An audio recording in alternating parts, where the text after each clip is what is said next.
Listening to Watchmen on the Pod. We are going to pick our book back up, Why Priests Should Wed by Justin Dewey Fulton. We are in chapter 7 today. I just want to see how long that chapter is, and it's a very long chapter, just to let you know. So, let's jump right into it. Chapter 7. Maria Monk's awful disclosures corroborated. It was in 1836 the story of Maria Monk broke upon the world. A refugee from the Black Nunnery of Montreal, Canada, had found shelter in the almshouse of New York, where a Bible came to her. That Bible introduced her to the one mediator, Jesus Christ. He pled her cause not only before the Father, but before men. He entered her soul and gave her power to become a child of God. The Holy Spirit, her comforter, became a helper, introduced her to the chaplain, to friends, and to the brotherhood of man. Error opposed the truth. Rome was powerful. People and the press under her control fought the helpless woman. Maria Monk had only the voice of the wronged and suffering, who confessed to having lived a life with priests full of shame and sorrow. It became fashionable to reject her testimony. Few gave her story welcome, but it is impossible to kill out the truth. Her story is finding corroboration. It deserves study. She became a Roman Catholic because she knew no better and was taught no better. She was without religious instruction at home. All the education she ever attained was procured in a school kept by a Protestant when she was 6 or 7 years of age, where she remained several months and learned to read and write and arithmetic as far as division. All the progress I ever made, she said, in those branches was gained in that school, as I have never improved in any of them since. A good commentary on the schools in convents is thus furnished, where, as a novice, she remained 5 years and learned nothing of science or of letters. When 10 years of age, she was sent to the nunnery. She relates her experience. She was then a Protestant. On Notre Dame Street, she came to the gate of the establishment. Opening it with her young companions, she walked some distance along the side of the building until she came to the door. A bell was rung. The door was open, and she passed to the schoolroom. On entering, the superior met her and said, "First of all, you must dip your fingers into the holy water, cross yourself, say a short prayer." This was required of Protestant and Catholic children, as in the nunnery school in Bidford, Maine. The children repeat the prayers, and as they go out say, "There is only one holy and Catholic church." The time was given not to study, but to needlework, which was performed with much skill. The nuns had no very regular parts assigned them in the management of the schools. They were rather rough and unpolished in their manners, often exclaiming, "It is a lie." Their writing was quite poor, and it was not uncommon for them to put a capital letter in the middle of a word, and yet Protestants praised their schools. The only book on geography which we studied was a catechism on geography, from which we learned by heart a few questions and answers. We were sometimes referred to a map, but it was only to point out Montreal or Quebec or some other prominent name, while we had no instruction beyond. In Montreal were 3 nunneries. 1, the Congregational Nunnery, devoted to the education of girls. 2, the Black Nunnery, professedly for the sick and poor. 3, the Gray Nunnery, with apartments for insane persons and foundlings. In all these convents there are certain apartments into which strangers can gain admittance, but others from which they are always excluded. The nuns are regarded with much respect. When a novice takes the veil, she is supposed to retire from the temptations and troubles of this world into a state of holy seclusion, where, by prayer, self-mortification, and good deeds, she prepares herself for heaven. Sometimes the superior of a convent obtains the character of working miracles And when such a one dies, it is published through the country, and crowds throng the convent, who think indulgences are to be derived from bits of clothes or other things she has possessed. And many have sent articles to be touched to her bed or chair, in which a degree of virtue is thought to remain. Some of the priests of the seminary often visited the nunnery, and both catechized and talked with us on religion. The superior of the black nunnery adjoining came in and enlarged on the advantages we enjoyed in having such teachers, and dropped something now and then relating to her own convent, calculated to make us entertain the highest ideas of it, and to make us sometime think of the possibility of getting into it. Among the instructions of the priests, some of the most pointed were those directed against the Protestant Bible. They often enlarged upon the evil tendency of that book, and told us that but for it many a soul now condemned to hell and suffering eternal punishment might have been in happiness. They could not say anything in its favor, for that would be speaking in their opinion against religious and against, I'm sorry, I said that wrong. They could not say anything in its favor, for that would be speaking in their opinion against religion and against God. In the catechism taught to the children are these questions. Question: why did not God make all the commandments? Answer: because man is not strong enough to keep them. Question: why are not men to read the New Testament? Answer: because the mind of man is too limited and weak to understand what God has written. These questions are not in the common catechism, but all the children in the congregational nunnery were taught them, and many more not found in these books. The peril of girls. In this nunnery was a girl 13 years of age, whom the priest tried to persuade he could not sin because he was a priest, and that anything he did do to her would sanctify her. Doubtful how to act, she related the conversation to her mother, who expressed neither anger nor disapprobation, but only enjoined it upon her not to speak of it, and remarked to her, as priests were not like men, but holy, and sent to instruct and save us, whatever they did was right. Other children were treated in the same manner. It was not long before I became used to such language, and my views of right and wrong were shaken by it.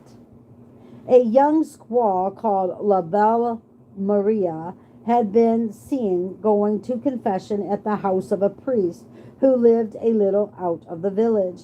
La Belle Maria was afterwards missed and her body found in the river. A knife was also found covered with blood, bearing the priest's name. Great indignation was excited among the Indians, and the priest immediately absconded and was never heard from. A note was found on his table addressed to him, telling him to fly if he was guilty. These stories struck me with surprise at first, but gradually I began to feel differently, even supposing them true, and to look upon the priest as men incapable of sin. And it was not until the priests became more bold and were indecent in their questions and even in their conduct in the sacristy that I saw them in their true light. This subject, I believe, is not understood nor suspected among Protestants, and it is not my intention to speak of it very particularly, because it is impossible to do so without saying things both shameful and demoralizing. I will only say here that when quite a child I heard from the mouths of priests at confessions what I cannot repeat, with treatment corresponding, and several females in Canada have assured me that they have repeatedly and indeed regularly been required to answer the same and similar questions. many of which to the mind deeds which the most inquisitive and corrupt heart could hardly invent. After I had been in the Congregational Nunnery about 2 years, I left it. But after many and severe trials to endure at home, and as many Catholic acquaintances had often spoken to me in favor of their faith, I was inclined to believe it true, although I knew little of any religion. While out of the nunnery, she married, gave birth to a child, and was deserted by her husband. She said, I saw nothing of religion. If I had, I believe I should never have thought of becoming a nun. Here is a lesson which should not be forgotten. Thousands around us are waiting to be led to Christ. They are out of Rome and are unsaved. Maria entered the black nunnery, so called, from the color of the dresses worn by the nuns. After having been in the convent as a novice for the proper time, she took the veil. Before doing so, she was ornamented for the ceremony and was clothed in a rich dress belonging to the convent, which was used on such occasions, and placed not far from the altar in the chapel, in the view of a number of spectators who had assembled in number about 40. Being well prepared with a long training and frequent rehearsals for what I was to perform, I stood waiting in my long flowing dress for the appearance of the bishop. He soon presented himself, entering by a door behind the altar. I then threw myself at his feet and asked him to confer upon me the veil. He expressed his consent. I then, turning to the superior, threw myself prostrate at her feet, according to my instructions, repeating what I had done at rehearsals, and made a movement as if to kiss her feet. I then kneeled before the Holy Sacrament, a large round wafer held by the bishop between his forefinger and thumb, and made my vows. This wafer I had been taught to regard with the utmost veneration as the real body of Jesus Christ, the presence of which made the vows uttered before it binding in the most solemn manner. After taking the vows, I proceeded to a small apartment behind the altar, accompanied by 4 nuns, where was a coffin prepared with my nun name upon it, Saint Eustace, E-U-S-T-A-C-E, Eustace. My companions lifted it by 4 handles attached to it, while I threw off my dress and put on that of a nun, and then we all returned to the chapel. I proceeded first and was followed by the 4 nuns. The bishop, naming a number of worldly pleasures in rapid succession, in reply to which I as rapidly repeated, I renounce, I renounce.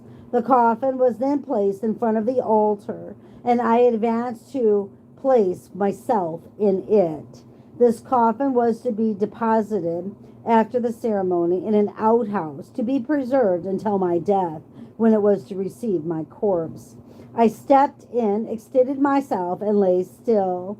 A pillow had been placed at the head of the coffin to support my head in a comfortable position. A large, thick black cloth was then spread over me, and chanting of Latin hymns immediately commenced. My thoughts were not the most pleasing during the time I lay in that situation. The pall had a strong smell of incense, which proved to be most suffocating. I recollected of hearing of a nun thus placed, who on the removal of the covering was found dead. This was not exhilarating. When I was uncovered, I rose, stepped out of my coffin, and kneeled. Other ceremonies then followed.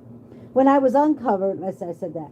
These over, I proceeded from the chapel and returned to the superior's room, followed by the other nuns, who walked 2 by 2 in their customary manner, with their hands folded on their breasts and their eyes cast down upon the floor. The nun who was to be my companion in future then walked at the end of the procession. On reaching the superior's door, they all left me, and I entered alone, and found her with the bishop and two priests. The superior now informed me that having taken the black veil, it only remained that I should wear the 3 oaths customary on becoming a nun, and that some explanations would be necessary from her. I was now, she told me, to have access to every part of the edifice, even to the cellar where 2 of the sisters were in prison for causing which she did not mention. I must be informed that one of my great duties was to obey the priest in all things, and this I soon learned, to my utter astonishment and horror, was to live in the practice of criminal intercourse with them. I expressed some of the feelings which this announcement excited in me, which came upon me like a flash of lightning, but the only effect was to set her to arguing with me in favor of the crime, representing it as virtue, acceptable to God and honorable to me. The reason for carnal indulgences with priests is thus set forth. The priests, she said, were not situated like other men, being forbidden to marry while they lived secluded, laborious, and self-denying lives for our salvation. They might indeed be considered our saviors, as without their services we could not obtain pardon of sin and must go to hell. Now it was our solemn duty, on withdrawing from this world, to consecrate our lives to religion, to practice every species of self-denial. We could not become too humble, nor mortify our feelings too far. This was to be done by opposing them and acting contrary to them. And what was proposed was therefore pleasing in the sight of God.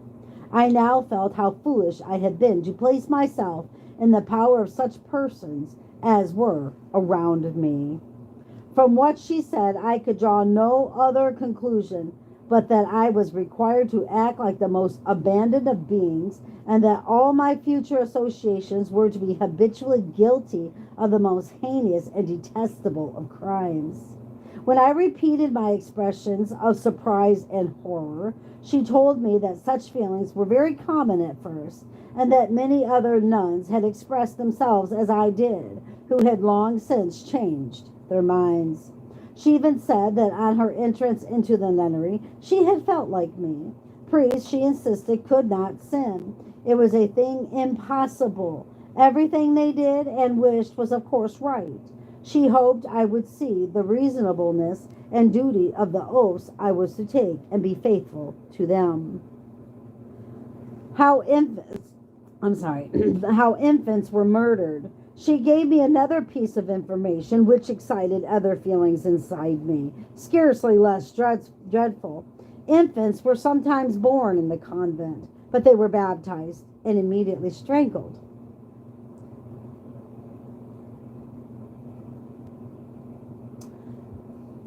This secured their everlasting happiness, for the baptism purified them from all sinfulness, and being sent out of the world before they had time to do anything wrong, they were at once admitted into heaven. How happy, she exclaimed, are those who secure immortal happiness to such little beings. Their little souls would thank those who kill their bodies if they had it in their power. This book was printed in 1836. It was pronounced untrue in fact and in detail. It was in the air to denounce anything that uncovered popery to the eye of the people in all its enormities. The Mount Benedict convent in Charleston had been burned down because of enormities practiced within its curtained walls. Before the convent was carried to Charleston, not a little scandal had fallen upon it, in public estimation, by the reported conduct of a priest and nun who, it was understood, had carried into practice St. Liguori's convenient doctrine of the church concerning angelic intercourse. The book is unfit to be translated anywhere this side of pandemonium, but the substance of the doctrine, as far as it can possibly be set forth, is that demons are able to assume the forms of men, of priests, or of, for instance, from air, and to attach to other elements the similitude of flesh and palatableness and a kind of heat of the human body, and in this shape indulge desires that a natural birth may be the result, in which the child will resemble the man whose form the demon assumed to effect his purpose, although the man so represented was entirely innocent and in a quiet sleep when it happened. It is related that as late as 1781, a nun was publicly burnt to death in the Inquisition at Seville in Spain for having had this pretended connection. It was in Boston in 1830 this doctrine was welcomed, and under its cover, liberties were enjoined in a convent built to educate Protestants. At this time, Boston bowed their knee to Rome to an extent little understood at the present, and the revelations of Maria Monk were rejected with scorn as being unworthy of credence. After that, in 1845, came the exposures of William Hogan, a lawyer of eminence, a man who had been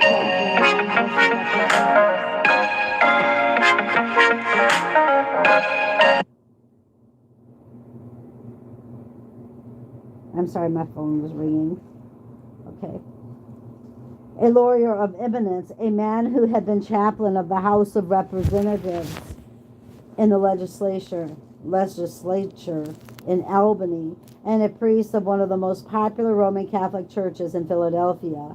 And he told how the mother abbess took the nostrils of the infant between her consecrated thumb and finger, and in the name of the infallible church, consigned it to the care of the Almighty, claiming that the strangling and putting to death of infants is a common everyday crime in popish nunneries. The fact is, Maria Monk only averages up to the revelations of horrible iniquities practiced in Europe and in America. The way infants were murdered in the Black Nunnery is thus described by Maria Monk. The priest first put oil upon the heads of the infants, as is the custom before baptism. When he had baptized the children, they were taken one after another by one of the old nuns in the presence of all. She pressed her hand upon the mouth and the nose of the first so tight that it could not breathe. And in a few minutes, when the hand was removed, it was dead. She then took another and treated it in the same manner. No sound was heard, and both the children were corpses. The greatest indifference was shown by all present during this operation, for all, as I well knew, were accustomed to such scenes. The little bodies were taken into the cellar, thrown into the pit, and covered with a quantity of lime. Afterwards, she saw, without doubt, her own child treated in the same manner. No attempt was made to keep any of the inmates in ignorance of the murder of children. Rome's indifference to children is best shown by this account of the barbarities exercised in Messina, Italy, on the festa in honor of the Assumption of the Virgin, beginning on August 12th and ending on August 15th of each year. This celebration is a singular mixture of the sacred and profane, of Christianity and idolatry, of European and of savage customs. It always attracts many people from all the surrounding countries and makes Romanism rank with the degraded rites of Hinduism, where widows are burned and infants are cast into the Ganges. Two enormous figures of horses made of pasteboard, on which are two giants made of the same material, are placed in the plaza. Two men of the common people are then covered with a camel's skin in such a way as to represent the animal to a certain extent. This skin is called by the Messinese blessed, and this supposed animal then goes around among the storekeepers of the city, soliciting goods to pay the expense of the fiesta. I think that's what it's called. Into the open mouth of the begging quadruped. These contributions were thrown, and the goods are subsequently converted into money. The most imposing part of the solemnity consists in the procession, which passes through the principal streets of the city and is preceded by an enormous car drawn by a team of buffaloes on which is erected a series of wheels horizontally arranged one above the other, large at the bottom and diminishing in size as they ascend, which are put in rotary motion, and on them are placed figures made to symbolize the heavenly bodies as the sun, the moon, and the stars. Beautifully and sumptuously adorned in this machine, built and put in motion in honor of her who gave birth to the God of charity. But in reality it reminds one rather of the furious car of Juggernaut or the execrable hecatombs of the Druids. And at the sight of it, with its living innocent victims immolated on its machinery, one's heart is shocked, and it would seem to be impossible to abstain from crying out against such barbarities. On the extreme rays of the sun and the moon, and on the extreme rims of the wheels, suckling infants are bound, whose unnatural mothers are induced in this vile way to gain a few ducats which are paid them for the use of their babies by the impressive peril of the spectacle. The children are designed to symbolize the angels who accompany the Virgin on her way to heaven. These innocent little creatures, not otherwise culpable, save for being born of such inhumane mothers, and for having unfortunately come into this world in a country under the dominance of superstition and Romanism, are taken down from the fatal wheel at the conclusion of the parade, many of them either dead or dying, after having been kept revolving in the air 7 long hours.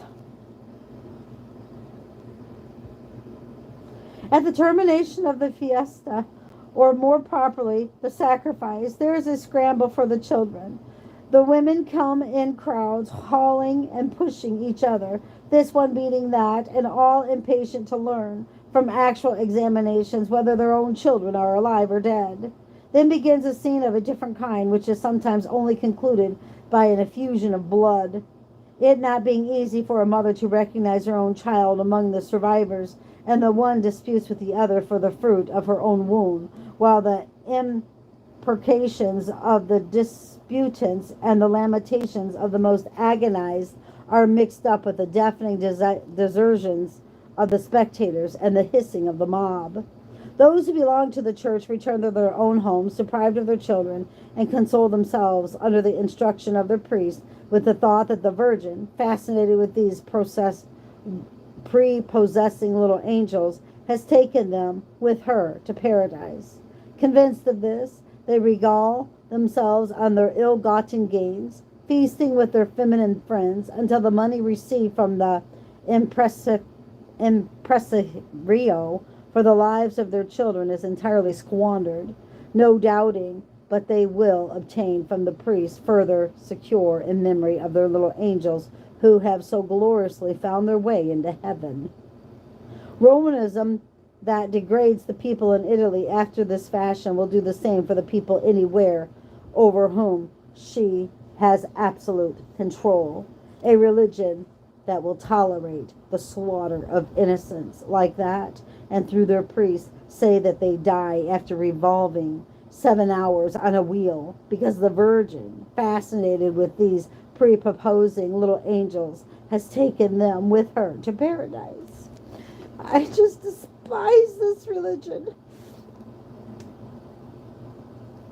Is ready to prepare priests to sprinkle their own offering, and then see them strangled and committed to the care of God.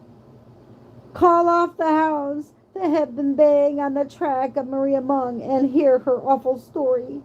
Maria Monk declares that after she witnessed the murder of infants, the convent stood out in its true light. She saw the nuns, Lady Superior and all, associating with base and profligate men who were admitted into the nunnery whenever passion impelled them in that direction, where they were allowed to indulge in the greatest crimes which they and others called virtues. After having listened for some time to the superior alone, a number of the nuns were admitted and took a free part in the conversation. They concurred in everything which she had told me, and repeated without any signs of shame or compunction things which criminated themselves. I must acknowledge the truth and declare that all this had an effect upon my mind. I questioned whether I might not be in the wrong, and felt as if their reasoning might have some just foundation. I had been for several years under the tuition of Catholics, and was ignorant of the Scriptures and the unaccustomed to the society, example, and conversion of Protestants. I had not heard any appeal to the Bible as authority, but had been taught both by precept and example to receive as truth everything said by the priests. I had not heard their authority questioned, nor anything said of any other standard of faith but their declaration. I had long been familiar with the corrupt and licentious expressions which some of them use at confessions, and believed that other women were also. All around me insisted that my doubts proved only my own ignorance and sinfulness, that they knew by experience they would soon give place to true knowledge and an advance in religion, and I felt something like indecision. In the afternoon of the day after the conversation related took place, while she was sitting in the community room, Father Dunfern called me out, saying he wished to speak with me. I feared what was his intention, but I dared not disobey. In a private apartment, he treated me.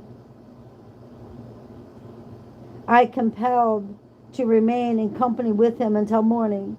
Now, why may not the sort of thing going on in every convent in America? No, let's see. I think I read that wrong. I was compelled to remain in company with him until morning.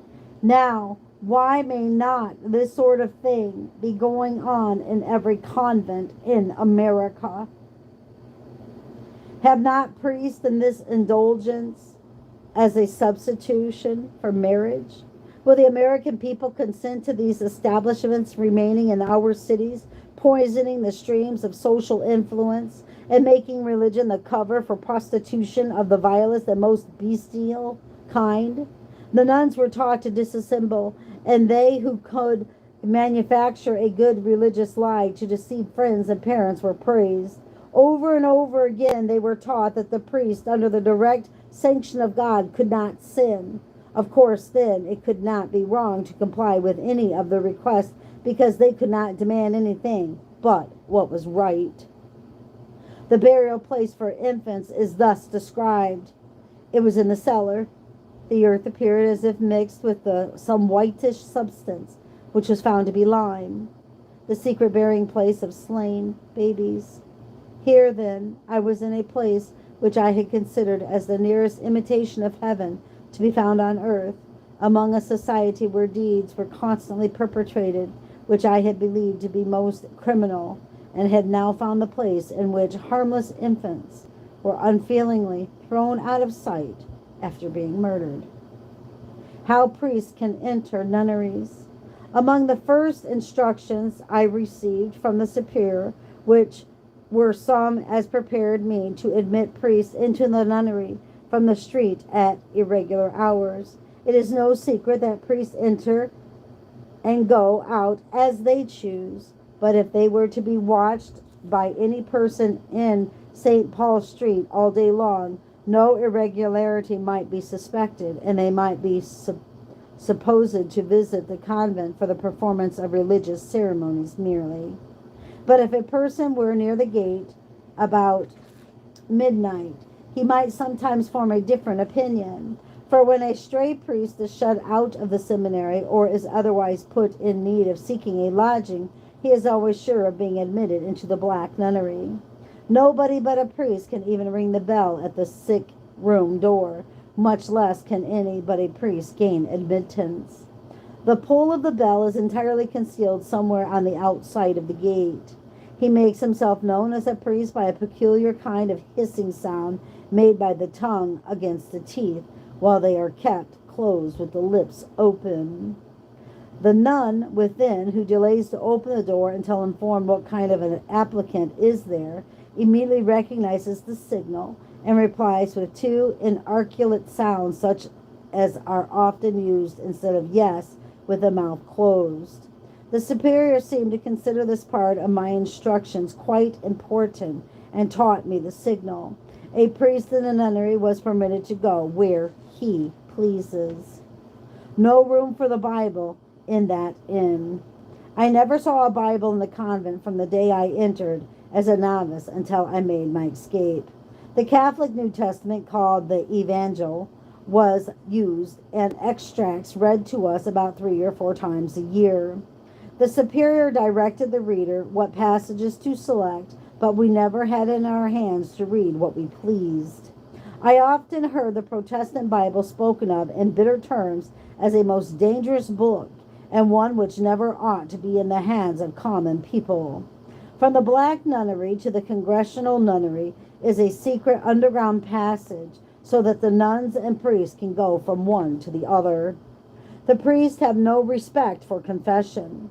The first time I went to confession after taking the veil, I found abundant evidence that the priest did not treat even that ceremony, which is called a solemn sacrament, with respect enough to lay aside the detestable and shameless character they so often showed on other occasions. The confessor sometimes sat in the bishop's room for the examination of conscience, and sometimes in the superior's room, and always alone except the nun who was confessing. He had a common chair placed in the middle of the floor, and instead of being placed behind a grate or a lattice, as in the chapel, had nothing before or around him.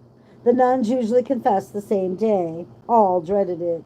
Each one tried to make the other go first. It is unnecessary to describe what occurred. Suspicion, says Maria Monk, cannot do any justice to the priest because their sins cannot be exaggerated. A young Canadian girl took the veil. Night came. The nuns had retired to bed and were almost asleep when the most piercing and heart-rending shrieks were heard. They came from the cell of the new nun. I heard a man's voice mingled with the cries and shrieks of the nun. Father Quibbler of the seminary, I had felt confident, was in the superior's room at the time when we retired, and several nuns assured me afterwards that the priest was with her. The superior soon made her appearance, and in a harsh manner commanded silence. I heard her threaten gagging her, and then say, "You are no better than anybody else, and if you do not obey, you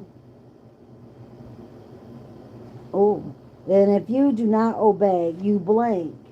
There is Christianity for you." American Protestants who insist upon speaking of the Roman Catholic Church as a part of the Church of Christ can here behold the character of the institution they praise. The bishop and lady superior enjoy love.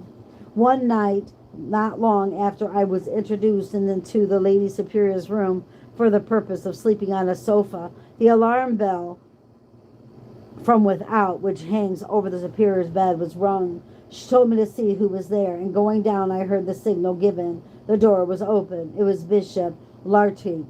He said to me, "Are you a novice or a received nun?" I answered, "A received."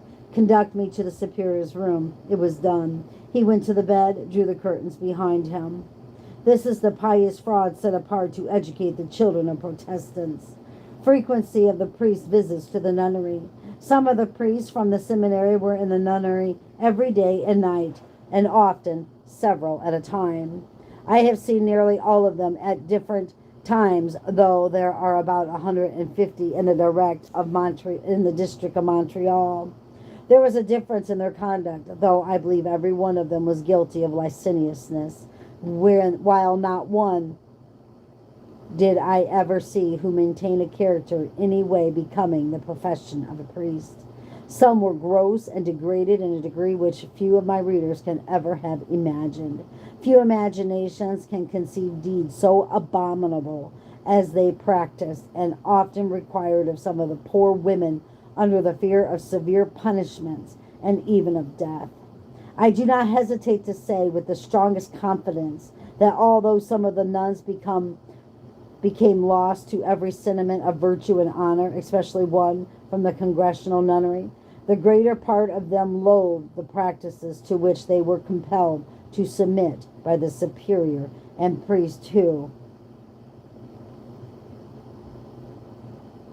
what is, there's like a blank, who retire on what is called a holy retreat. This is a term which conveys the idea of a religious seclusion from the world for the sacred purpose. On the reappearance of a priest after such a period in the church or in the streets, it is natural to feel a peculiar impression of his devout character, an impression very different from that conveyed in the mind of one who knows matters as they really are. Suspicions have been indulged by some in Canada on this subject, and facts are known by at least a few. I am able to speak from personal knowledge, for I have been a nun of Sieur Borges. The priests are liable by their dissolute lives to occasional attacks of disease which render it necessary, or at least prudent, to submit to medical treatment.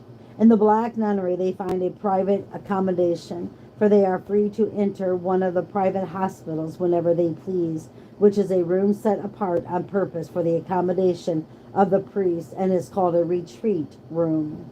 But an excuse is necessary to blind the public, and this they find in the pretense they make of being in a holy retreat. They are very carefully attended by the superior and old nuns, and their diet consists of vegetables, soup, etc., with but little meat, and that fresh. I have seen an instrument of, and it's down here,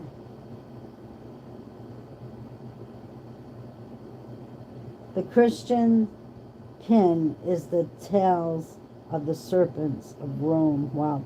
Imagine such a man with such a training placed over a parish with the charge of the young given up to him, While his higher nature is undeveloped, his lower has been brutalized and degraded. This was in 1884 in Montreal. Come to Chicago in 1855 and see priests in association with each other as described by Father Chinaquai, who on the 1st of August 1855 received from the Bishop of Chicago a request to attend a spiritual retreat for the clergy of the Diocese of Chicago and Quincy, to commence on Tuesday, August 18th, and continue until the following Sunday. He went early to study the personnel of the Irish clergy, of which Bishop Vandelin had told such frightful things. Our theory of such a meeting is a place for self-improvement and prayer. It's proved to be a place of recreation and disputation. The cover is taken off by Father Chinaquai. He says, I went to St. Mary's University 2 hours ahead of time. Never did I see a band of folly fellows. Their disputation and laughter, their exchange of witty and too often unbecoming expressions, their tremendous noise they made in addressing each other at a distance, their hello Patrick, hello Murphy, hello O'Brien, how do you do, how is Bridget, is Mariquette still with you? The answer is yes, yes, she will not leave me, or no, no, the crazy girl is gone, were invariably followed by outbursts of laughter. Though 9/10 of them were evidently under the influence of intoxicating drinks, not one of them could be said to be drunk. But the strong odor of alcohol mixed with the smoke of cigars soon poisoned the air and made it suffocating. I had withdrawn into a corner alone in order to observe everything. What stranger in entering this large hall would have suspected that these men were about to begin one of the most solemn and sacred actions of a priest of Jesus Christ? With the exception of 5 or 6, they looked more like a band of carousing raftsmen than priests. About an hour before the opening of the exercises, I saw one of the priests with hat in hand, accompanied by 2 of the fattest and most florid of the band, going to every one, collecting money, and the utmost liberality and pleasure each one threw his bank bills into the hat. I suppose that this collection was to pay our board during the retreat, and I prepared $15 I was to give. When they came near me, the big hat was literally filled with $5 and $10 bills. Before handing my money to them, I asked, what is the object of the collection? Aha, they answered with a hearty laugh. Is it possible that you do not know it yet? Don't you know that when we are so crowded we will be here this week The rooms are apt to become too warm and we get thirsty. Then a little drop to cool the throat and quench the thirst is needed. They insisted on obtaining drink. Father Chanakrai remonstrated. They had their way. $500 were spent for intoxicating liquors. The drinking began about 9 o'clock after sermons, meditations, and confessions. Some were handing the bottle from bed to bed, while others were carrying them to those at a distance. At first, with the least noise possible, but half an hour had not elapsed before the alcohol was beginning to unloose their tongues and upset the brain, when the witty stories were followed by the most indecent and shameful recitals. Then the songs followed by the barking of dogs and the croaking of frogs and the howling of wolves. In a word, the eerie's of all kinds of beasts, often mixed with the most lascivious songs, the most infamous anecdotes, flying from bed to bed, from room to room, until 1 or 2 o'clock in the morning. One night, 3 priests were taken with delirium tremors almost at the same time. For 3 days, Father Chanakrai stood it, and then in disgust went to Bishop Spalding in Oregon with his complaints. It was then declared that the first night 6 prostitutes dressed as gentlemen, and on a subsequent night 12 came to the university after dark and went directed by signals to those who had invited them. Policemen reported the condition of affairs to the bishop. He replied, "Do you think I am going to come down from my dignity of bishop to hear the reports of a degraded policeman or vile spies? Shall I become the spy of my priest? If they want to go to hell, let them go. I am not more obliged or more able than God himself to stop them. Does God stop them? Does he punish them? No. Well, you cannot expect from me more zeal, more power than our common God." 13 priests had been taken to the police stations from houses of ill fame where they were rioting and fighting. In these extracts, we can see the education received by the priests. It is not strange that they practiced what they learned in the retreat when they reached the world outside. Father Chanakrai declares that his next neighbor had been banished because he had ruined a servant girl and brought public disgrace upon the parish. Priests and nun alike see that with priests and nuns, the appearance of sanctity is simply a blind to conceal such practices as would not be tolerated in any decent society in the world. And as for the peace and joy, it cannot be found in the homes of priests or nuns. To name all the works of shame of which priests were guilty in that retreat would require much time and space. Secure against detections by the world and believing that the nuns shut up could only find egress by the grave, they considered themselves safe in perpetrating crimes in our presence and in making us share in their criminality as often as they chose, and conducted more shamelessly than even the brutes. The debauchees which would come in without ceremony, concealing their names both by night and day, being within the walls of that prison house of death, where the cries and pains of the injured innocent of their victims could never reach the world for relief or redress for their wrongs without remorse or shame. They would glory not only in sating their brutal passions, but even in the torturing in the most barbarous manner the feelings of those under their power, telling us at the same time that this mortifying the flesh was religion and pleasing to God. The more they could torture us or make us violate our own feelings, the more pleasure they took in their unclean reveling, and all their brutal obscenity they called meritorious before God. We were sometimes invited to put ourselves to voluntary sufferings in a variety of ways, not for a penance, but to show our devotion to God. A priest would sometimes say to us, "Now, which of you love Jesus Christ enough to stick a pin through your cheeks?" Some of us would signify our readiness and immediately thrust one through up to the head. Sometimes he would propose that we should repeat the operation through several times on the spot, and the cheeks of a number of nuns would be bloody. Wow. There were other acts occasionally proposed too. How they could have been invented, it would seem almost impossible to conceive. Things were done worse than the entire blank, though it was occasionally required of several at once. in the presence of the priest. I don't know what that blank is. They black out some things in the book that I just got to overlook. Well, I can't read it. Obviously, it's blacked out. The superior of the seminary would sometimes come and inform us that he had received orders from the Pope to request that those nuns who possessed the greatest devotion and faith should be requested to perform some particular deeds which he named and described in our presence, but of which no moral person could even endure to speak, and some deluded women were found among us who would comply with these requests. Maria opened a book, blank. I don't know what that is. It just is blank. Because Maria could not bear to give birth to another child and have it murdered, she fled the institution, came to New York, and in the almshouse gave birth to a child. Because she dare not trust her child to the persecuting hate of Father Flynn, priest of the parish church, Montreal, she refused to hold conversation with Roman Catholics. At last, opening a Bible, she saw her sins in the light of God's Word, gave herself to Christ, and became a new creature in Christ Jesus. Her story was printed under the head of Awful Disclosures of Maria Monk. Though the half has not been told, the story surpassed belief. It will yet be understood. No wonder that her life was made wretched. She could never divorce herself from the scene with which she had been identified. A priest was to her a miscreant and a scoundrel.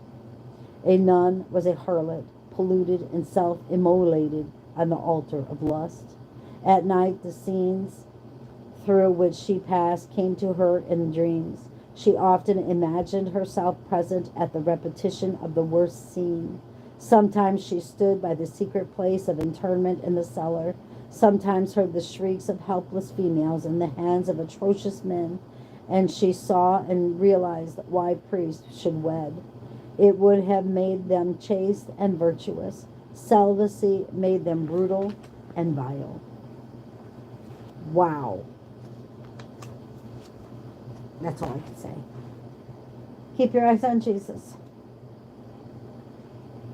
Your nose in the book, which is the Word of God. And embed the Word of God upon the tablets of your hearts, so you and I will not sin against God or be deceived.